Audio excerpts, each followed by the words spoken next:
Hi, I'm Jason Jaspersen. Welcome to my studio.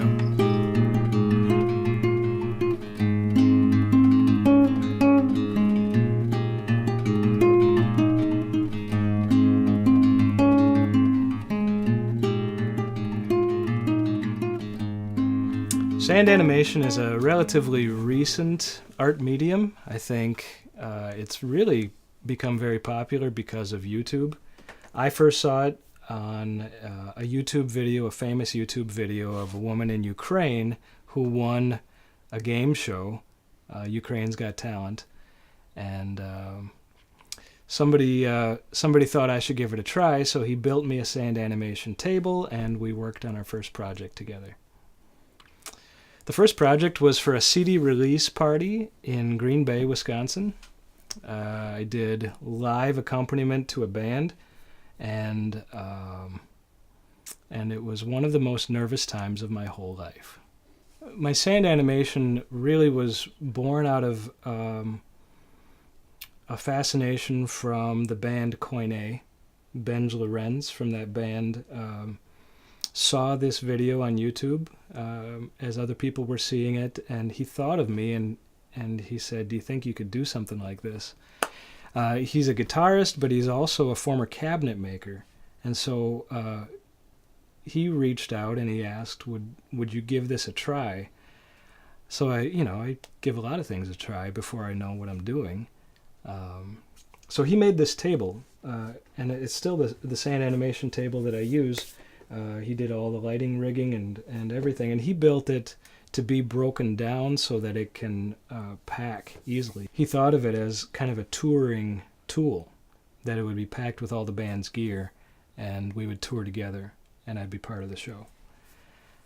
Since then, other bands have asked for me to kind of work with them on different projects, and so it sort of unintentionally has become part of my repertoire.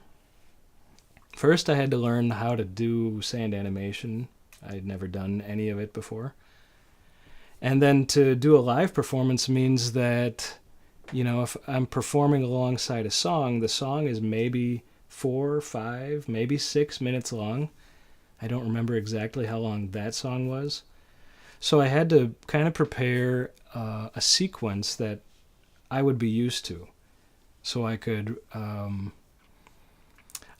reliably produce the same images in sequence in 20 or 30 second bursts real quick. So a lot of times I make a book, kind of a storyboard book for my composing process. For example, this is sort of a series of images that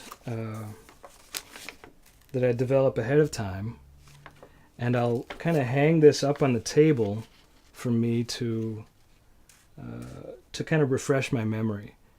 And I'll sort of move it along the table. See, it's this kind of accordion format, so I can keep it moving as we're progressing. I also have the lyrics to the songs hiding in there. So it's sort of this Swiss Army knife of a tool that I do my prep work ahead of time on. And this is kind of a polished version. Before I get to this version, I've got a couple rough versions where I kind of scratch out my ideas and try to get things figured out.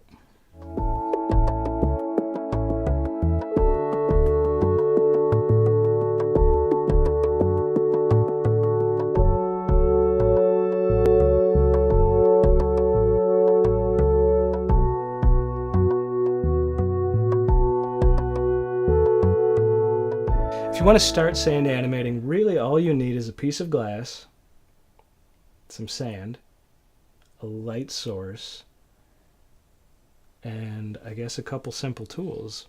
You can start with your fingers. So there's all kinds of other things happening with my system, but to begin with, you don't necessarily need a camera. You don't necessarily need a really nice table or special tools. You just need to start. So when I started, I took an old aluminum storm window, set it up on some paint cans, put a light bulb underneath it, and a little sand on top. And I think I used my cell phone with one hand while I was kind of messing around with the other hand. And that was the very beginning for me. Really, really rudimentary kind of setup. Yeah, to research sand animation, I guess I look through YouTube videos. I just search, and I don't have a lot of time to really look because, you know, a video has to play the whole way, and there are more and more of them out there. I'm kind of joining a community of sort of a subculture of sand animators, but that only helps so much. That kind of watching other videos. What really helps me is just making, just spending time, and that holds true across all kinds of mediums. I learn about how I want to do things by doing them. When I first learned about sand animation, really the only resources that I saw were people on YouTube using their fingers, using their hands, and doing some pretty amazing images with their fingers. And so, you know, I kind of naturally dove in that way. I started using my hands and kind of doing what I saw. And they were doing some magical stuff. Like, they would make some quick motions and there'd be images, and I didn't know what they were doing. So I tried to kind of develop some of that, but with time I made it my own. I developed some of my own techniques and realized that a paintbrush is really kind of my natural habitat, a paintbrush or a pencil. I'm not a finger painter, usually, and so, you know, I realized, why am I doing that? Why don't I just use a paintbrush? Or this end can be like a pencil. And the real innovation was in how to reset the table, because when I'm transitioning or when I want to start an image over, it used to be that I would have to grab handfuls of sand and kind of like sprinkle it over the table and get kind of a cloudy, uneven, dark and gray, muddied mass. And I developed a tool that will just skim over the surface. So it rides on rails like this, and as I slide it over, slide it back and forth, this is kind of like a big windshield wiper that takes the sand and leaves just a film of it. It leaves kind of a not black, not white film of sand that allows me to work darker and work lighter. And that was a big development for me, because that allowed me to really quickly make a transition and have a fine surface to work on. It's almost like a piece of paper now, where I can make fine lines and I can make fine adjustments.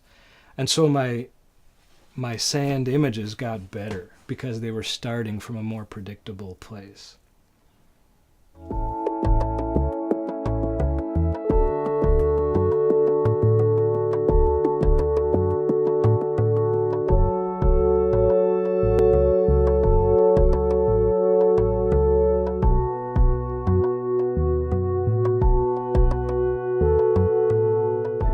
Definitely let the lyrics affect the imagery that I make.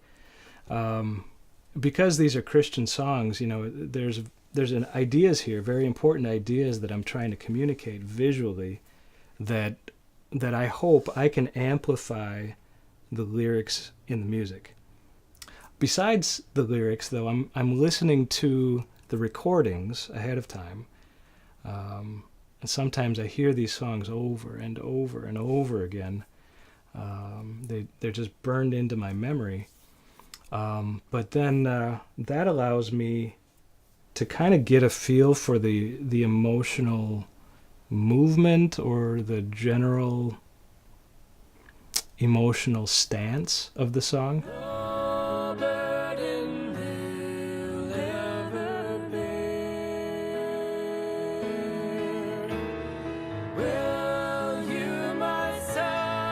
I think the real difficulty for me in preparing a sand animation is in the composing process, because I'm working with a song, with the lyrics, and trying to figure out one image that works with a certain section of the lyrics and that transitions well into another section, and also something that I can manage in a certain amount of time.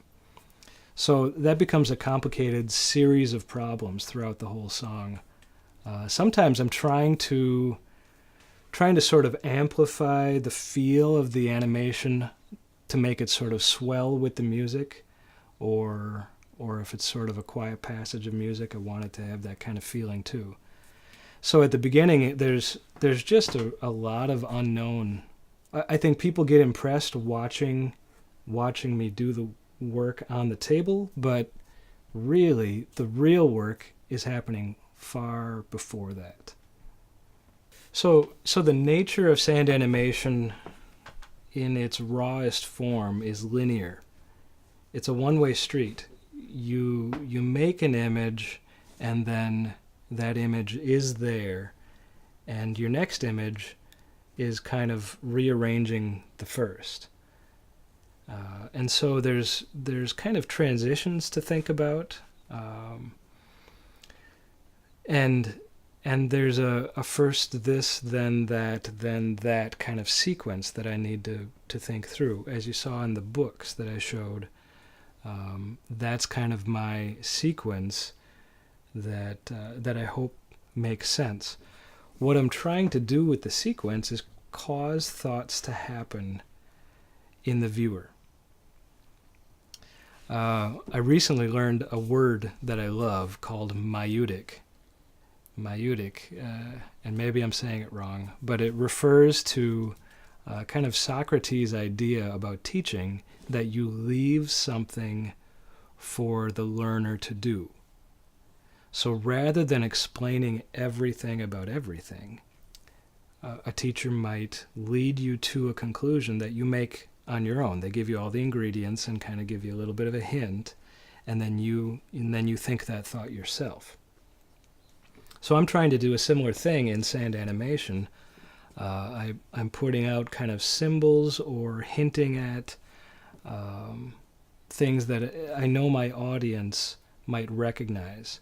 And when they see them in sequence, this, then this, then this, they may remember where we came from and make a mental connection.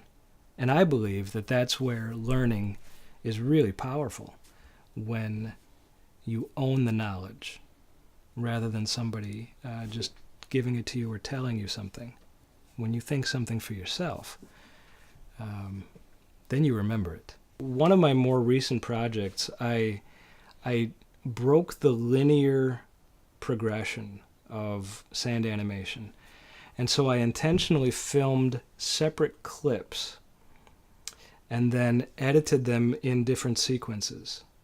And so I planned ahead. I thought about what shots do I need, and I filmed the shots and then told the story by kind of interspersing the shots. And I'm told that montage is a language,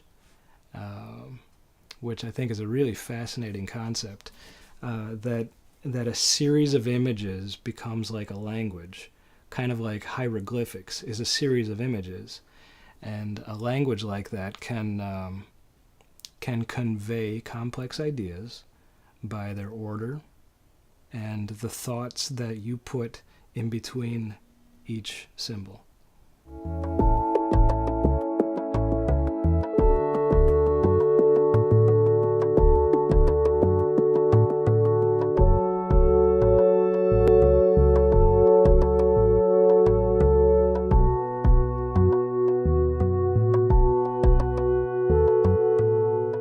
Well, I have a history in theater. I've been an actor on the stage before, so there's kind of that aspect of performance that I'm used to, or that I remember.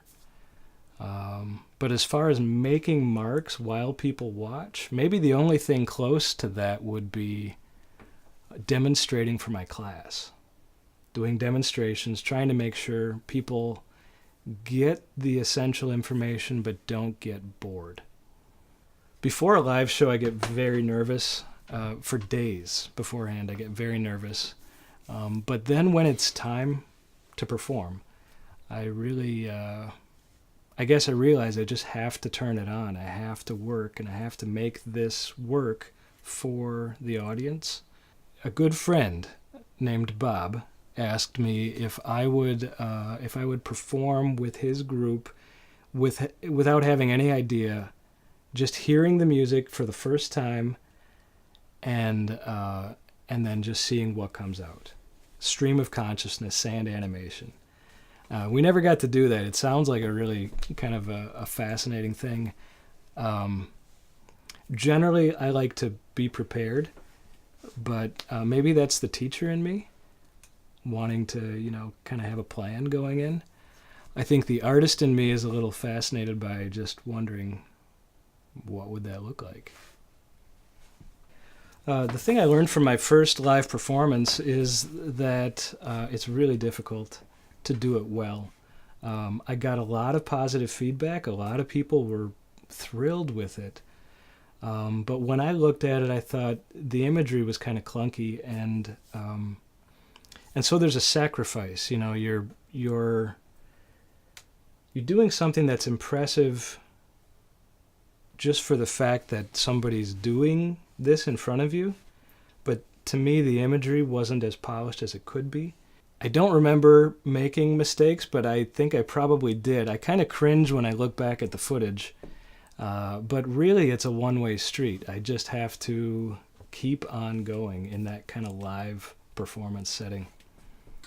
So actually, with that first song at the CD release party, after we released some videos of the live performance, I reworked that song as a stop motion, which was painstaking. That was the exact opposite. I had so much time to develop really beautiful images, but it took months.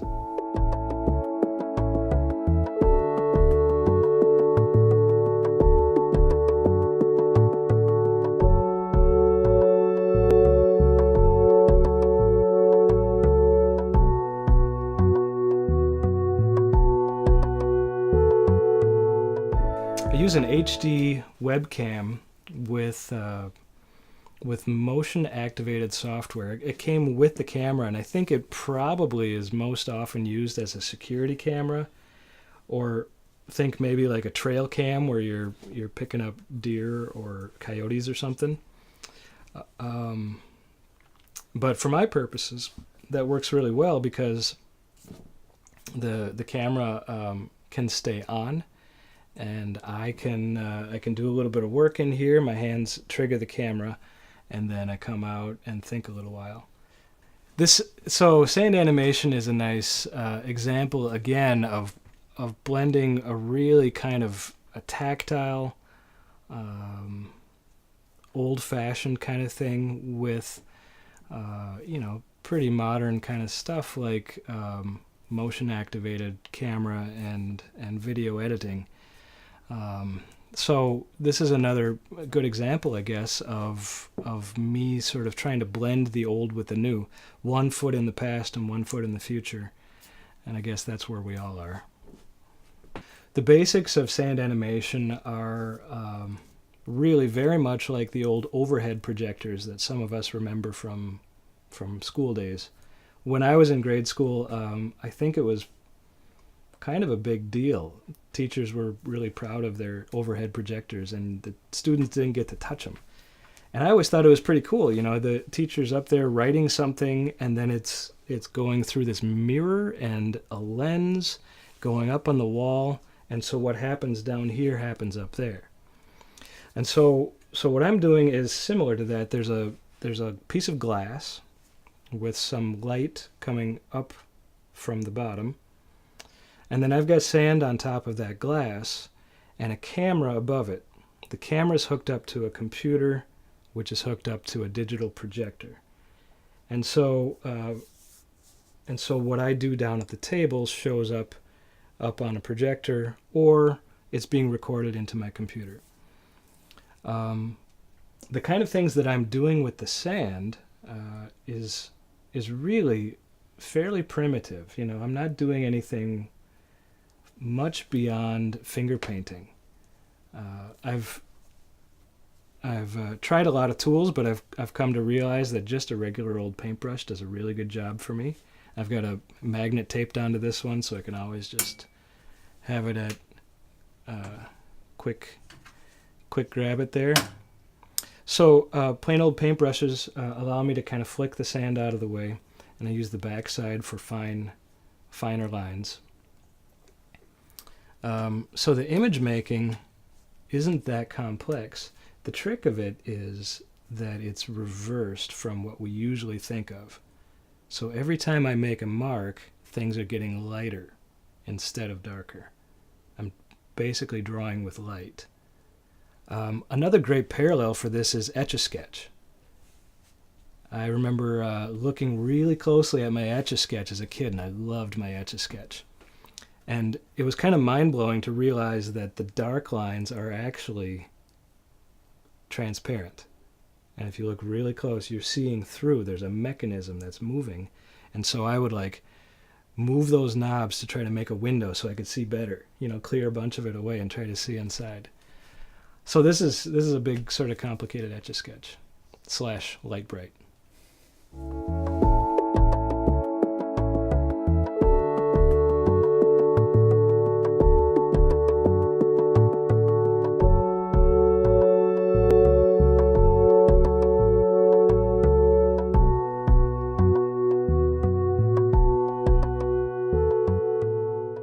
As an artist, I don't often do sand animation just for my own benefit or my own expression. It's mostly been by request. So, you know, I think I would be curious to see what would happen if I would just explore without trying to match lyrics or work for somebody else. So I've recently joined Koine full time. That's the original band that started me on sand animation. Now I'm a full-time illustrator artist with them, and sand animation could be a big part of what I do with them. But I'll also use other diverse media, such as ink painting or oil painting or maybe even sculpture, but all of it with a view toward video production. And so we're trying to create video that can be used in worship. Well, working with this band Koine has been a really fascinating collaboration. In them, I've found like-minded creatives. We share the same faith, and we share the same kind of drive to get something done, to do some important work while our time of grace is open, while we're still alive. So working with them has been really enlightening, fascinating, and I'm looking forward to doing more work with them in the future. Sand animation in particular has caused me to delve deeper into the lyrics and the scripture that informs the lyrics of these Christian songs. And so I have benefit, I personally benefit from the research that it takes to create the content. I really appreciate that.